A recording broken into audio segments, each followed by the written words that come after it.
हाँ भाई, सभी को नमस्ते। तो हाँ, तुम हो संजय, नमस्ते। ठीक, सब लोग को नमस्ते। तो आते हैं हम लोग टॉपिक पर, शुरुआत करते हैं छंद पर। आगे क्लास हम कंटिन्यू करते हैं। हटा दिएगा ना अब। और हम लोग छंद पढ़ रहे हैं ना, और छंद के अंतर्गत हम बात करें तो कल हम लोगों ने मात्राएं पढ़ा था। ठीक है, सभी लोग सुनिए, ऑफलाइन और ऑनलाइन सभी लोग। ठीक, कल हमने मात्रा पढ़ा था, एक बार हम रिवाइज करा दे रहे हैं पूरा कंप्लीट। ठीक है, फिर हम आगे बढ़ते हैं। तो ध्यान से सुनेंगे सभी लोग, सब लोग सुनिएगा। अब मात्राएं की हम बात करें तो आप लोग बताते भी चलिए सब लोग। मात्राएं कितने प्रकार की हैं? दो। कितने प्रकार की? दो। और मात्राएं स्वतंत्र होती हैं कि नहीं होती हैं? स्वतंत्र नहीं होती हैं। मात्राएं जो होती हैं स्वतंत्र नहीं होती हैं। स्वर जो होते हैं स्वतंत्र होते हैं। मात्राएं हमेशा किसके पीछे आती हैं? व्यंजन के पीछे आती हैं। ये सबको पता है, कल हम बताए थे। मात्राएं जो हैं व्यंजन के पीछे आती हैं। स्वर कभी भी पीछे भी आएगा, चाहे आगे आएगा चाहे बीच में आएगा, लेकिन वह किसी के साथ नहीं आएगा, है ना। और मात्राएं जो होती हैं स्वतंत्र होती हैं। मात्राएं कितने प्रकार की हैं? दो प्रकार की। पहली कौन सी है? एक ह्रस्व है, और इसी को ही क्या कहते हैं? लघु कहते हैं। और दूसरी कौन सी है? दीर्घ, और इसी को ही क्या कहते हैं? गुरु कहते हैं, है ना। तो यानी कि ह्रस्व या लघु, और इसका सूचक क्या होता है? एक ये, और दीर्घ या गुरु का सूचक क्या होता है? ये होता है। कोई दिक्कत है? ठीक है, बस बोलते जाओ सब लोग। ठीक, क्योंकि ये मात्रा, ये रिवाइज हम करा दे रहे हैं, इम्पॉर्टेंट है आप लोग के छंद में। अगर मात्राएं नहीं आएंगी तो छंद समझ लो खत्म, छंद नहीं आएगा। ठीक है, अब यहाँ से छोटा लगा हाथ कितनी है? एक है। ठीक है, छोटी है तो एक है, छोटा ऊ है तो एक है, और ऋषि वाला री है तो एक है, और अंक ये चंद्रबिंदु है तो एक मात्राएं कितनी है? एक मात्राएं। बड़ा की मात्रा दो मात्राएं, बड़ी की मात्रा दो मात्राएं, बड़ा ओ दो, आगे ए की मात्रा दो, आगे आई की मात्रा दो, आगे ओ की मात्रा दो, आगे औ की मात्रा दो, आगे अंक की मात्रा दो, और आ की मात्रा दो मात्राएं। माँ ये तो है। और अंक और आ ऐसे लिखा जाता है, जैसे यहाँ लिखा है। अंक ऐसे लिखा जाता है मात्रा के रूप में, और आ लिखकर ऊपर बिंदु लगाई जाती है, लेकिन मात्रा के रूप में अंक ऐसे लिखा जाता है। आप देखिएगा कक्षा 1 की किताबें, ऐसे लिखा जाता है वर्तनी में। ठीक, ये मात्रा हो गई। आगे हमने आप लोग को इसके बाद बताया था कि रेफ में, जिस वर्ण में रेफ उड़ा हो कितनी मात्राएं? एक, और रेफ के पहले कितनी? दो, है ना। याद आया कुछ? आगे हमने बताया था स्रा, छा और त्रा और ज्ञा में कितनी मात्राएं? ठीक है, सभी में कितनी? एक, और इनके पहले कितनी? दो मात्राएं ना, दो मात्राएं। और हमने बताया था कि कहीं पर आधा अक्षर आएगा। क्या आएगा? आधा अक्षर। तो आधा अक्षर में कोई मात्रा नहीं लगती है। आधा अक्षर में कोई मात्रा नहीं लगती है, लेकिन आधा अक्षर के पहले कितनी मात्राएं? दो मात्राएं लगती हैं। आधा अक्षर के पहले दो मात्राएं।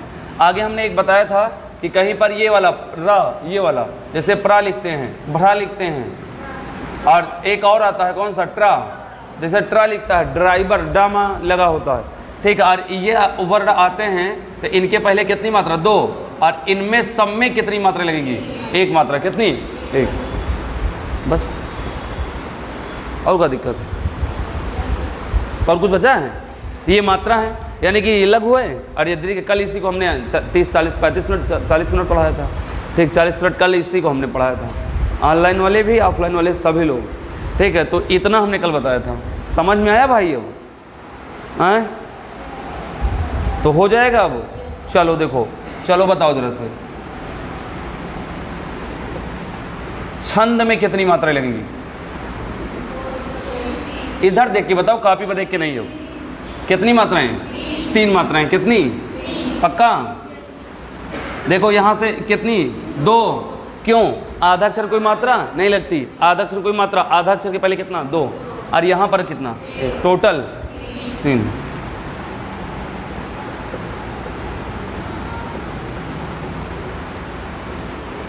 इसमें ज्ञानी पुरुष में कितनी मात्राएं?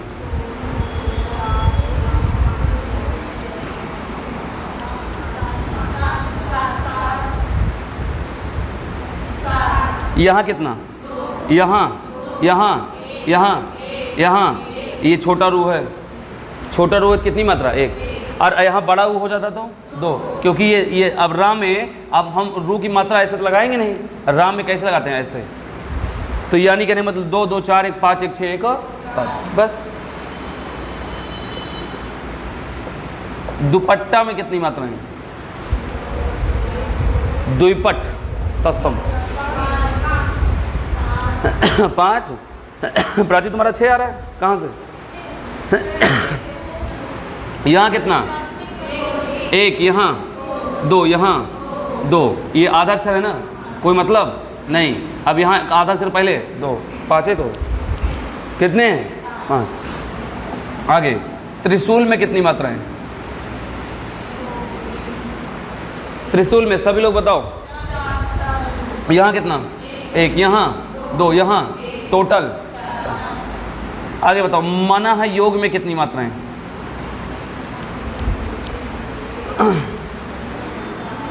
मना योग में कितनी? हैं? हेलो हेलो आलोक पहचाने नहीं।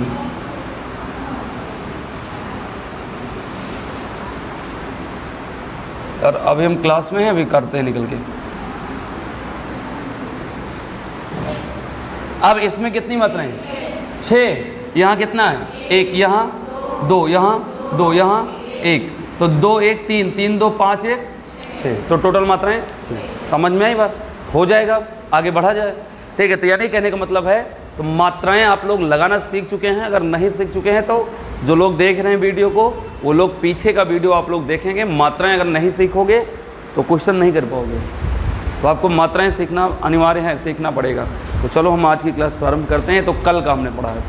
ठीक, तो हेडिंग डालो सभी लोग, यति। सभी लोग हेडिंग डालें। तीसरा यति, हमारे छंद के अंगों में, ठीक है, तीसरा जो है यति है।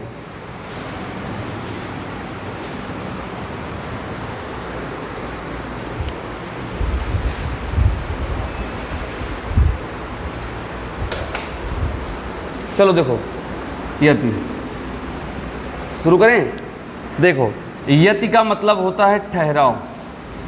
ठीक है, यति का मतलब होता है विश्राम। ठीक है, यति का मतलब होता है रुकना या रुकावट। ठीक, यति का मतलब होता है विराम, हम कुछ भी कह सकते हैं। ठीक है, तो यति का मतलब होता है ठहराव, यति का मतलब होता है विश्राम, यति का मतलब होता है रुकावट या रुकना, और यति का मतलब क्या होता है? विराम। जैसे कि आप लोग छंद पढ़ रहे हैं, छंदों को पढ़ते समय कई स्थान ऐसा मिलेंगे कि जहाँ पर आपको रुकना पड़ेगा। छंदों को पढ़ते समय कई स्थानों पर विराम लेना पड़ता है, और उन्हीं विराम स्थलों का हम क्या कहेंगे? यति कहते हैं। अब देखो जरा से, जैसे ये यति का प्रयोग होगा आगे छंद में, इसलिए ध्यान से देखते रहिए। जैसे ये मान लो एक चरण है, बीच में यहाँ से कामा है, का है? कामा है, और यहाँ पर लग गया है कामा। लग गया कि नहीं लग गया? ठीक, अब देखो हिया से शुरू करें और जात जात जात जात हिया रुकी, हियम सांस भरे के लिए रुकी, यही स्थानवा ही हमारे का कहलाई? यति कहलाई। आप लोग छंद पढ़े होगे, छंद पढ़े हो ना? नहीं पराग नहीं मधुर कामा लगत है, नहीं विकास नहीं काल, तब आगे बढ़ा थी। तो जहाँ पर आप लोग छंदों को पढ़ते समय, चरणों को पढ़ते समय, एक कई स्थानों पर विराम लेना पड़ता है, और उन्हीं विराम स्थल को हम क्या कहेंगे? यति कहेंगे। हमेशा ध्यान रखिएगा। ठीक, अब जैसे मान लो 10 किलोमीटर घर है,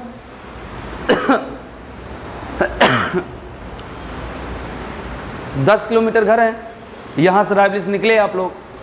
अब गर्मी का मौसम है, रास्ते में किसी चौराहे पे आप लोग रुके, जलपान किए, रुक गए थोड़ी देर के लिए, और उसके बाद फिर आगे निकल रहे हो, तो वही स्थान यति है, वही ठहराव। आज के बाद आप लोग कहीं कहेंगे, आप लोग जहाँ रुके हैं, तो आप कोई फ़ोन करेगा कि कहाँ हो, तो आप ये नहीं कहेंगे हम यहाँ रुके हैं, आप कहो यहाँ हमारी यहाँ यति हुई है।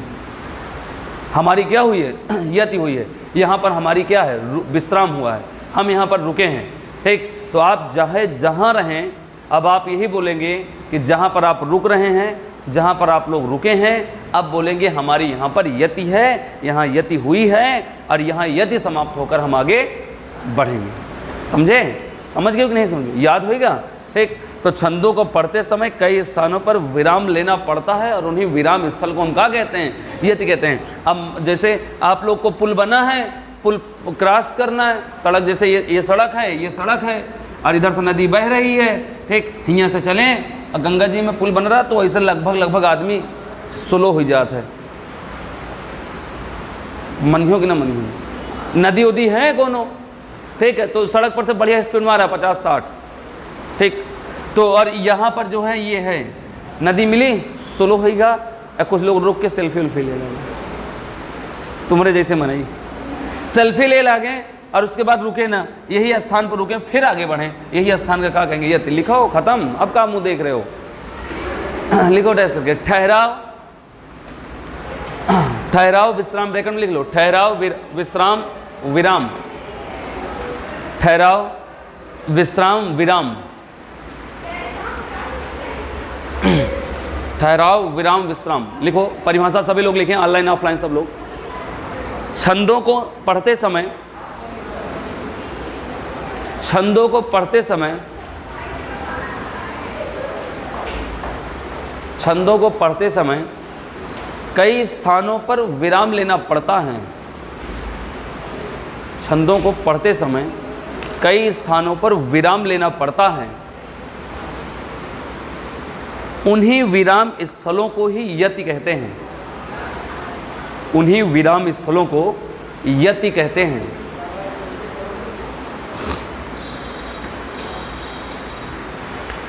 उन्हीं विराम स्थलों को यति कहते हैं।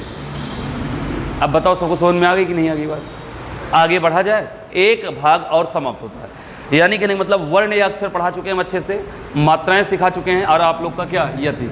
आगे लिखिए गति, आगे लिखो गति, एक हटा दे, आगे लिखो गति, चौथा का है गति है। और सबने देखो सामने, बहुत मजा आ रही, क्या होगा? देखो इधर मनाई गति, और गति का मतलब होता है लय, और गति का मतलब होता है धारा वाहिकता, और गति का मतलब होता है प्रवाह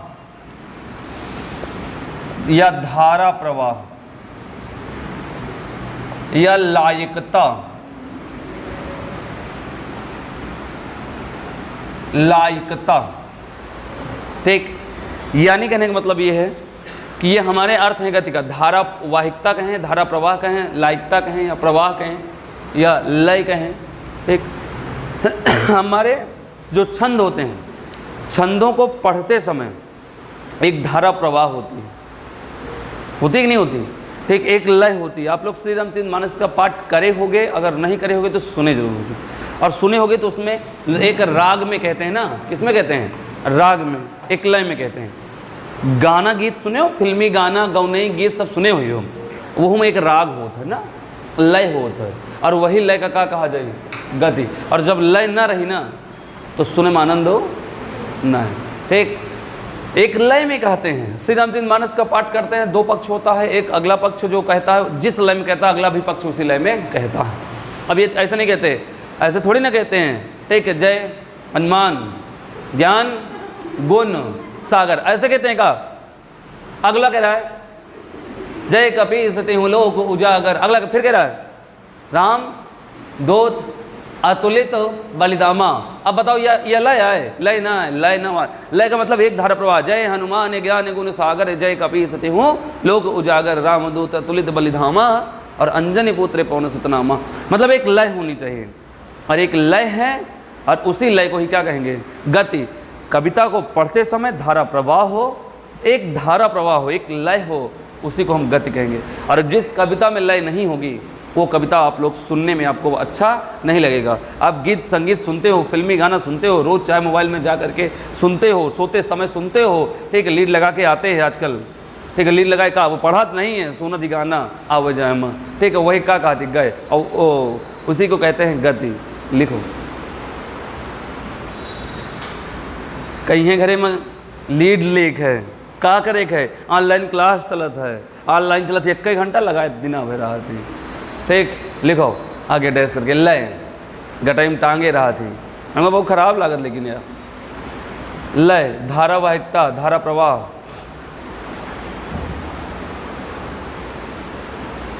ये अर्थ है एक। अरे आप लोग टांगते हो तो बुरा ना मानिएगा, लेकिन हमको पसंद नहीं आता गले में टांगना है। हम अपनी बात करते हैं, आप लोग स्वतंत्र नागरिक है, अपनी आप जी सकते हैं, आप कह सकते हैं हम टांगते हैं, तुमको अच्छा लगे या ना लगे हमसे क्या मतलब, मुझसे कोई मतलब नहीं।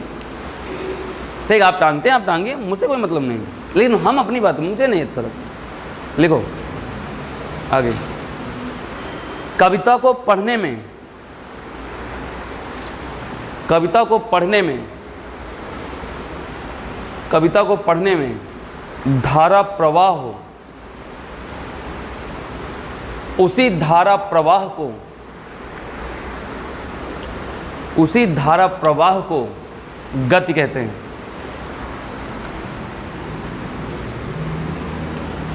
उसी धारा प्रवाह को गति कहते हैं।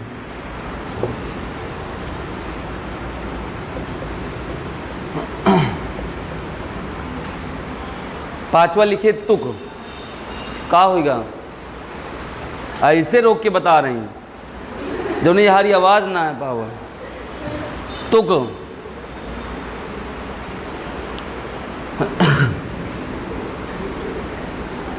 समता, तुक का अर्थ होता है समता या समानता। ठीक, तुक का अर्थ समता समानता। अब ऑनलाइन चल रहे नहीं तो इस बताई कि क्या मतलब का होता है। ठीक, क्या नहीं हम बताएंगे। ठीक, हमका सब आवत है। समता या समानता ये तुक का अर्थ होता है जी। ठीक है, एक बात और बताएं, ऐसा कोई छंद आज तक बना ही नहीं धरती पर जिसमें तुक ना हो। सम में तुक होगा जितने भी छंद हैं सब में तुक होगा, और बिना तुक के कोई संधि कोई भी छंद नहीं। अब सुनो, ध्यान सुनिएगा।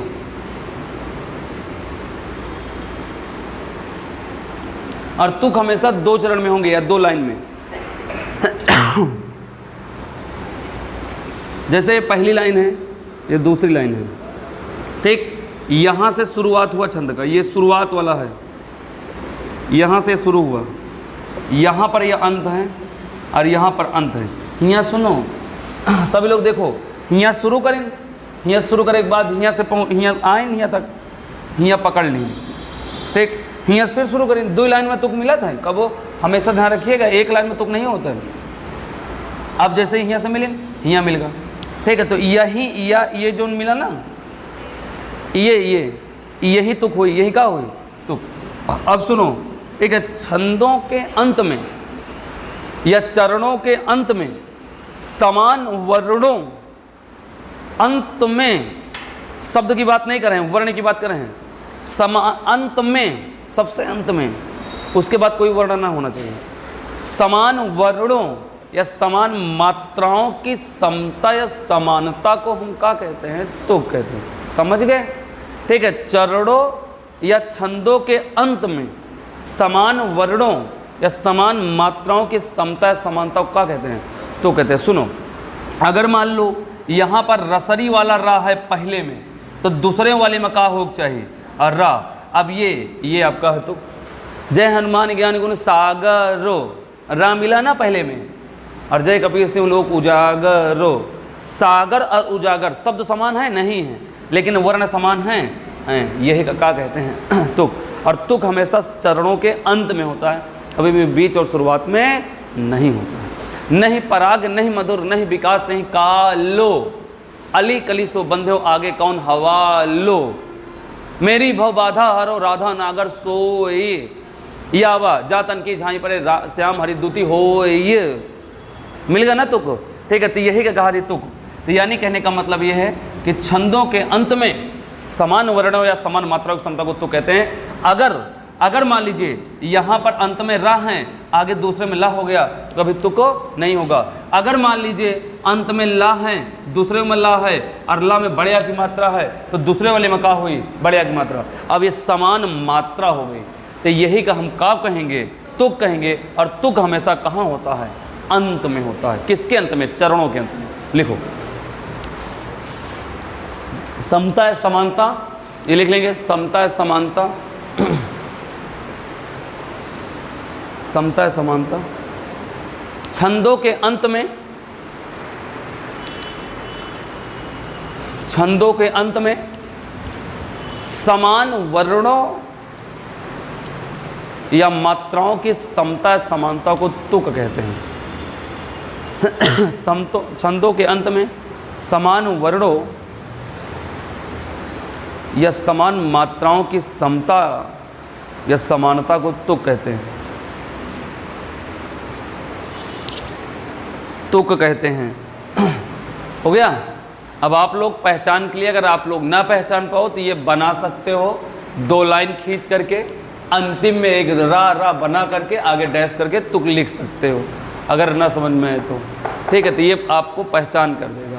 ये आपका 5वां अंग है।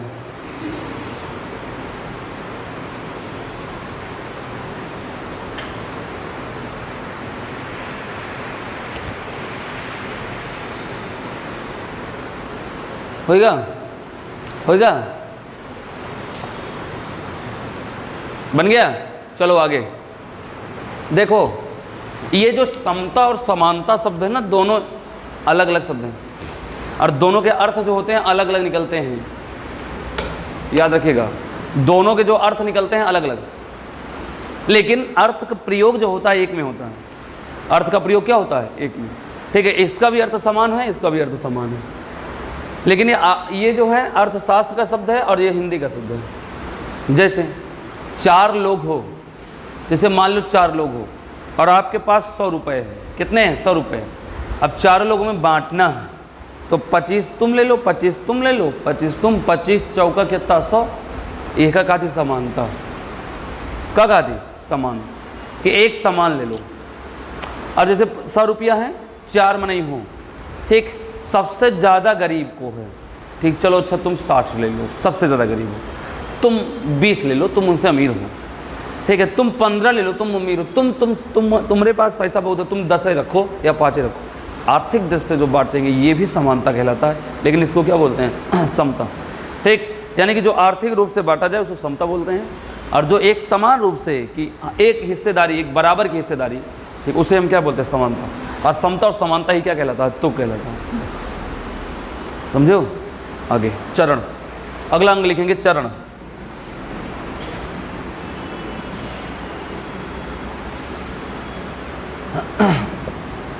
चरण, पद या पाद।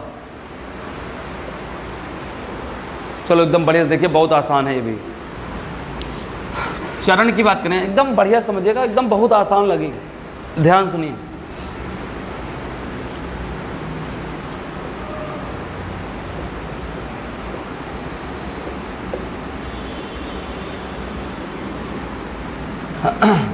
एक उदाहरण लिखा गया है, ध्यान सुनो। कहाँ पलट रही हो, इधर देखो, इतनी देरी से देख रहे हैं। जय हनुमान ज्ञान गुण सागर, एक लिखा है, ठीक। एक उदाहरण समझने, ये बताओ जरा से, इसमें एक लागी, एक लागी, एक एक, दो एक, दो एक, एक एक, दो एक, एक एक, किसमें दो?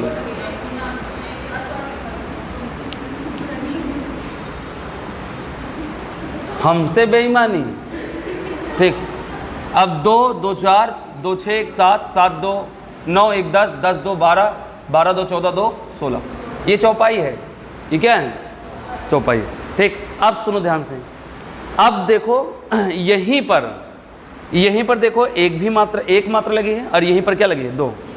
ये एक लाइन में देखो तो एक लगी है, 2 लगी है ना। यहाँ छोटी भी ध्वनि है और क्या है, बड़ी, छोटी भी मात्राएं लगी हैं, बड़ी मात्रा लगी। बताओ हाँ या नहीं, समझ में आया। और सबका इकट्ठा कई दिन का, और इकट्ठा कई के एक निकालने का निष्कर्ष 16। अब बताओ 16 में बड़ी है कि छोटी है, हमका नहीं पता, लेकिन हाँ 16 में छोटी भी ध्वनि है और क्या है, बड़ी भी ध्वनि। इसमें हमने एक भी मात्राएं लगाया है, 2 भी। तो अब यही ये परिभाषा है, जहाँ पर सभी छोटी बड़ी ध्वनियाँ एकत्रित की जाती हैं। समझे? उसे क्या कहते हैं? चरण कहते हैं। समझ में हुआ? ठीक। काहे की हम मात्राएं जो लगाते हैं चरणों में ही लगाते हैं। किस में लगाते हैं? चरण में। ऐसे चरण रहेगा, ठीक है, ऐसे आपको मात्राएं लगाना है और मात्रा निकाल कर निष्कर्ष निकालना है कि कितनी मात्राएं लगेंगी। ठीक, तो यही परिभाषा है कि जहाँ पर सभी छोटी बड़ी ध्वनियाँ एकत्रित की जाती हैं उसे ही हम क्या कहते हैं? चरण। आगे चलें? ठीक है, तो ये परिभाषा है। सभी लोग, तुम भी सुन लो, सब लोग को सुना दें। जहाँ पर सभी छोटी बड़ी ध्वनियाँ एकत्रित की जाती हैं उसे हम चरण कहते हैं। आगे चलिए, आगे हम बात करते हैं। तो चरण हमारे दो प्रकार के होते हैं, ठीक है। एक होता है सम चरण और दूसरा होता है हमारा विषम चरण। दूसरा क्या होता है? विषम चरण। ये भी आसान है। यहाँ लिखा क्या है? सम संख्याएं समचरण और विषम संख्याएं विषम चरण। यहाँ से सम संख्याएं हैं। अब सुनो, अब जैसे 4 चरण, किसी भी छंद में 4 चरण होते हैं। किसी भी छंद में कितने चरण? 4। किसी भी छंद में कम से कम कितने? 4, और ज़्यादा से ज़्यादा 6 तक हम लिखाएंगे। ठीक, अब जैसे देखो, अब यहाँ से 1 2 3 4 5 और 6। अब बताओ जरा से, इसमें सम संख्याएं कौन सी हैं? 2 4 6। सभी लोग 2 4 6 ये सम संख्याएं हैं। तो यही सम संख्याएं समचरण कहलाएंगी। 1 3 5 का है विषम, यही 1 3 5 का कहलाएगी, ठीक है, विषम कहलाएंगी। क्या कहलाएंगी? विषम। समझे हो? अब 4 चरण है। अब जब कहा गया कि कितने चरण? 4, तो 4 चरण चौथा तब आई जब सम और विषम दोनों मिली हों। 1 विषम 2 सम, 3 विषम 4 सम। अब 4 हम डायरेक्ट ना पहुंच जाए, अब सब सम लेके, ऐसा तो है नहीं। अब सम 4 तक पहुंचे के लिए 1 भी आना जरूरी है और 3 भी आना जरूरी है। तो सम संख्याएं समचरण और विषम संख्याएं विषम चरण। और जहाँ पर सभी छोटी बड़ी ध्वनियाँ एकत्रित की जाती है उसे क्या कहेंगे? चरण कहेंगे। चरण कितने प्रकार? 2, एक सम और दूसरा विषम। सम संख्याएं सम और विषम संख्याएं। लिखो, जहां पर सभी छोटी बड़ी ध्वनियां, जहां पर सभी छोटी बड़ी ध्वनियां एकत्रित की जाती हैं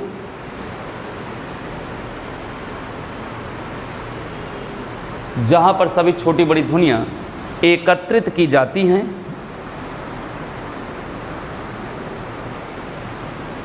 उसे चरण कहते हैं। उसे चरण कहते हैं।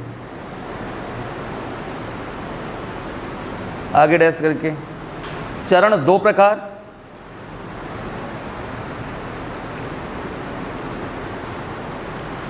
चरण 2 प्रकार। आगे सम चरण और दूसरा विषम चरण। और आगे लिख लीजिएगा सम संख्याएं सम चरण और विषम संख्याएं विषम चरण। चरण 2 प्रकार, एक सम चरण और एक विषम चरण। सम संख्याएं सम चरण और विषम संख्याएं विषम चरण। लिख लीजिएगा।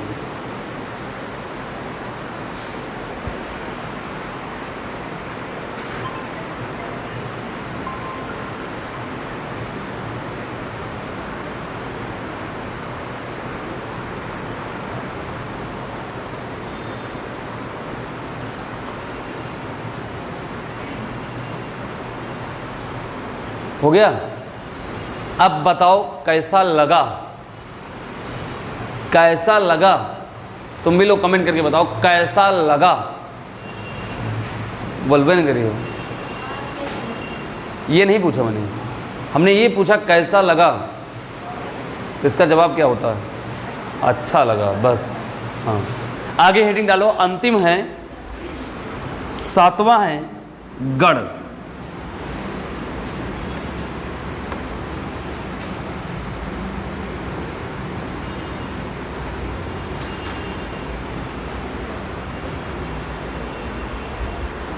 सातवां है गढ़।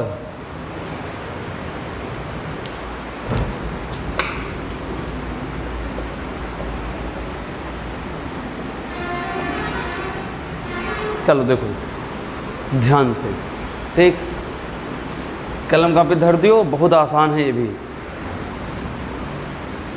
3 अक्षरों के समूह को गण कहते हैं।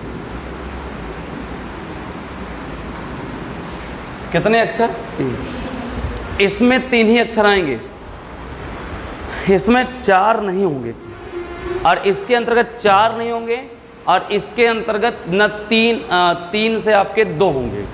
इसमें रहेंगे तो आपके हमेशा रहेंगे तो 3 ही रहेंगे, न घट के 3 से 2 होंगे और न 3 से बढ़ के 4 होंगे, 3 ही अक्षर रहेंगे। तो 3 अक्षरों के समूह को ही हम क्या कहते हैं? गण कहते हैं। क्लियर? आगे चलिए, आगे मैं बात करूं ना तो गणों की जो संख्या होती है, तो गणों की कुल संख्या, ये कुल संख्या है, ठीक है। तो गणों की कुल संख्या जो होती है कितनी होती है? 8। वेरी इंपॉर्टेंट है, बहुत अच्छा प्रश्न बनता है यहाँ से, ध्यान सुनिएगा। और इसका एक सूत्र आता है, या माता राजभान सलगा, ठीक है, बड़ा सा लिख दें थोड़ा, यमाता राजभान सलगा, ठीक है, या माता राजभान सलगा, ठीक है, इसका एक सूत्र है, ठीक है, यमाता राजभान सलगा। याद रहा सबका पहले से ना? ठीक है, तो ये सूत्र याद रखिएगा, यमाता राजभान सलगा। और ये सूत्र कहाँ काम आता है? गण में। और ये सूत्र कहाँ काम आता है? गणों की संख्या निकालने में। कहाँ? गणों की संख्या निकालने में। तो गणों की संख्या कितनी होती है? 8। ठीक है, तो ध्यान सुनिएगा, हम इधर एक तरफ लिखते हैं गण, ठीक है, और एक तरफ इसी में लिखेंगे मात्रा, और एक तरफ लिखेंगे उदाहरण। एक तरफ क्या लिखेंगे? उदाहरण, ठीक। और गण 3 अक्षरों के समूह कहते हैं। कुछ नहीं याद रखना है, लेकिन सूत्र याद रखना है, और सूत्र याद रखोगे तो गण निकल जाएंगे, मात्रा उसमें कितनी लगती निकल जाएगा, उदाहरण भी निकल जाएगा, सब कुछ निकल जाएगा बराबर बराबर। देखो यहाँ सूत्र में पहला कौन सा है? या। मात्रा नहीं उठाना, यहाँ या लिख लो, ठीक, और यही गण जोड़ दो।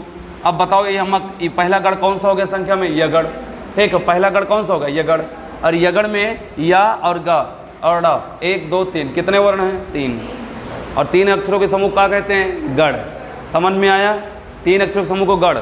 अब आगे चलिए, ये पहला गण है, आगे दूसरा की बात करिए। या खत्म, फिर कहा है? माँ है, हिया उतारो माँ, और का लिख लो? मगड़। अगला आप लोग बताओ जरा से क्या निकलेगा? आगे उठाओ, यहाँ से ता है, सभी लोग ध्यान से देखते रहो। यहाँ से या उठाया, माँ उठाया, काम खत्म। तीसरा क्या है? ता, और यहाँ से उठाया ता और लगा लिया गढ़। और चौथा आगे से उठाओ, यहाँ पर क्या है? रा, तो यहाँ से उठा लो रगड़, ठीक है, रगड़। और पांचवा उठाओ, पांचवा क्या उठेगा? यहाँ से जगड़, जबान नहीं जगड़, क्या उठेगा? जगड़, ठीक है। और छठवा बताओ? आए भगड़। और सतवा बताओ? सातवां क्या निकलेगा? आए नगड़। और आठवां क्या निकलेगा? आठवां क्या निकलेगा? सगड़। आठवां क्या निकलेगा? सगड़। तो यानी कहने का मतलब है कि हमने इसी सूत्र से ही हमने 8 गण की संख्या निकाल लिया। कोई दिक्कत, कोई समस्या? तो अब आप लोग कभी भी जीवन में कभी भी आपको गण निकालना पड़ेगा तो क्या निकाल लोगे? बोलो, बिना देखे हुए, बिना सोचे हुए, बिना समझे हुए। सिर्फ एक चीज़ याद रखना है, क्या? यमाता राजभान सलगा, ठीक, इसको याद रखना है, बस ये याद रखना पड़ेगा। ठीक, कुछ नहीं करना है, एक वर्ड उठाओ, यगड़ मगड़ तगड़ रगड़ जगड़ भगड़ नगड़ सगड़, ठीक। इधर के जो ये ला दिया है ना, ला और गा, ये जो दिया है ये उदाहरण के लिए दिया है, और बाकी इसका तो सूत्र यही है, यमाता राजभानस। आगे ला हटा दो, ला गा हटा दो, तो ये गढ़ निकल गए हमारे। उम्मीद करते समझ में आया होगा। अब देखो, इसमें मात्राएं लगाने को मैं बता रहा हूँ। चलिए बताइए जरा से दीपमाला, इसमें मात्राएं कितनी लगेंगी? जो समझ में आवे वही बताओ।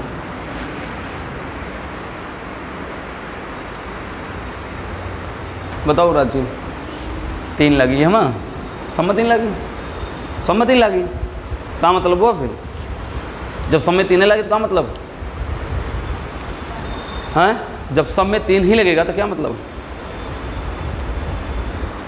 इसमें सब में 3 ही लगे तो क्या मतलब निकलेगा भाई? ध्यान सुनो हमारी बात। अब ठीक, मात्राएं जो होती हैं ना, उदाहरण में लगती हैं, मात्राएं कभी भी छंद में नहीं लगती हैं। अब जैसे अब यहाँ से लिखा गया चौपाई। अब सबको पता है कि चौपाई में कितनी कितनी मात्राएं लगती हैं? 16। चौपाई में कितनी कितनी? 16। चौपाई एक प्रकार से क्या है? छंद है। अब हमका तनी यह बतावा, चौपाइया यहाँ 16 मात्रा लगते हैं कि चौपाई के उदाहरण में? बोलो हाँ या नहीं। तो चौपाई के उदाहरण में 16 मात्राएं लगती हैं, ना कि चौपाई में। समझे नहीं समझे? उसी प्रकार ये छंद है। अब बताओ छंदों में मात्रा लगी है कि इनके उदाहरणों में लगी हैं? लेकिन नाम कह के हुई, इनके नाम हुए। अब उदाहरण में चौपाई के उदाहरण में मात्रा लगी, लेकिन नाम कह के हुई चौपाई के, कि चौपाई में मात्रा इतना लाग। ठीक, अब वैसे यगड़ के उदाहरण में मात्रा लगी, नाम कह के हुई यगड़। अब समझो, आगे चलो। अब देखो कुछ करना नहीं है, उदाहरण यही से निकल आएगा। यहाँ क्या लिखा है? यगड़। यहाँ पर क्या है? या।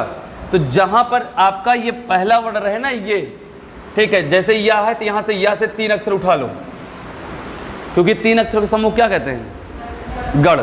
तो यहाँ से मात्रा सुधा 3 अक्षर उठा लो। अब इसका पहला उदाहरण क्या निकलेगा? या मा त। समझे नहीं समझे? समझे? 3 अक्षर उठा लो। अब यहाँ मात्रा लगाओ इसमें। अब बताओ 1 2 2। समझे? तो अब बताओ यहाँ 1 फिर 2 2। अब ये भी हम नहीं कर सकते कि यहाँ हम इसको आगे कर दे 2 और 1 1 को कर, ऐसा नहीं कर सकते।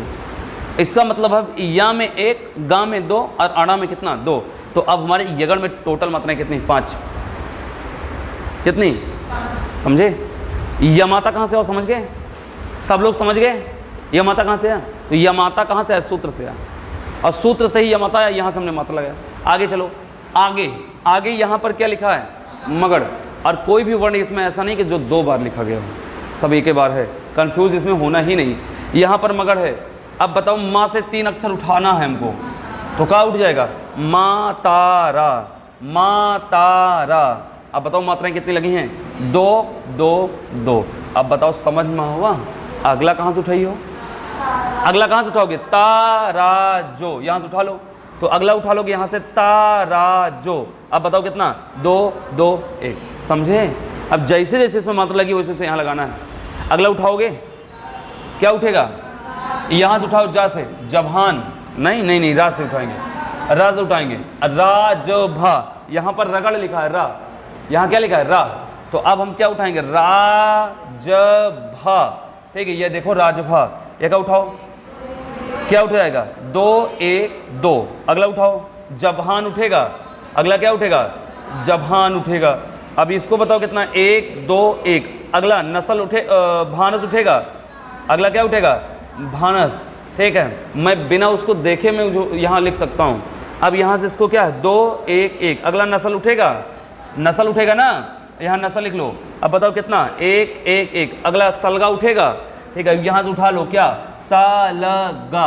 अब यहाँ कितना? 1 1 2, 1 1 2। ठीक है, तो कहने का मतलब दिख रहा है? हाँ ठीक। तो कहने का मतलब ये है कि यहाँ से सगड़ सलगा तक। अब बताओ क्या हम सलगा तक पहुँच गए? बोलो हाँ या नहीं? पहुँच गए ना? ठीक, तो ये है आप लोग का गढ़। ठीक, पूरा कंप्लीट होता है हमारी तरफ से और आपकी भी तरफ से कंप्लीट है। अभी लिखिएगा नहीं, हम थोड़ा सा और बताएंगे।